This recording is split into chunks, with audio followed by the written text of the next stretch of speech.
सिंधुदुर्ग जिल्ह्यातील वैभववाडी येथील नापणे धबधब्यावर राज्यातील पहिलं काचेचं पूल उभारण्यात आलंय।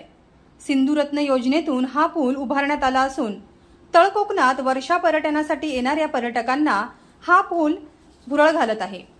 या पुलामुळे वैभववाडी येथील नापणे धबधब्याच्या सौंदर्यात भर पडली असून या पुलाचे व नापणे धबधब्याचे मनमोहक दृश्य ड्रोनच्या साहाय्याने टिपलंय परेश कांबळे यांनी, खास महाराष्ट्र लाईव्ह न्यूज चॅनलच्या प्रेक्षकांसाठी।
नापणे धबधबा यायला कनेक्टिव्हिटी सगळीकडून फार छान आहे मागील 10 वर्ष, पण इथे आल्यावर फार म्हणजे पाण्यात उतरायचा किंवा पाणी वाहताना बघण्याचा आनंद घेणं हे जरा अवघड होत होतं।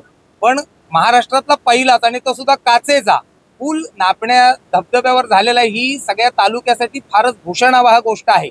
आणि आता बघतोय आम्ही तर फारच सुंदर व्यवस्था केलेली आहे आणि अत्यंत नयनरम्य असा दृश्य इथून दिसतंय।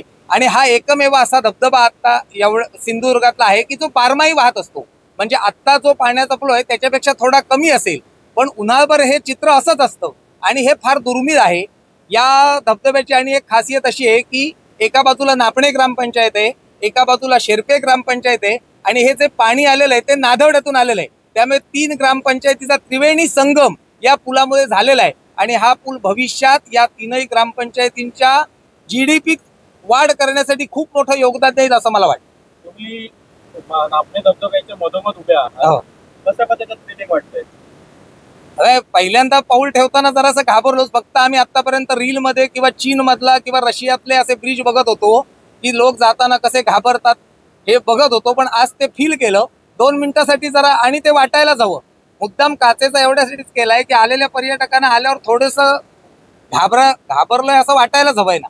त्यामुळे अत्यंत सुंदर असं बांधकाम झालेलं आहे, रंगरंगोटी छान आहे आणि मला नक्की असं वाटतं की आता ह्याच्या आधी येणारे पर्यटक वरूनच जरासं बघून जात होते, पण आता तिथे थांबतील आणि रोजगाराची संधी नक्की वाढेल। आपलं नाव कसं? महेश गोखले।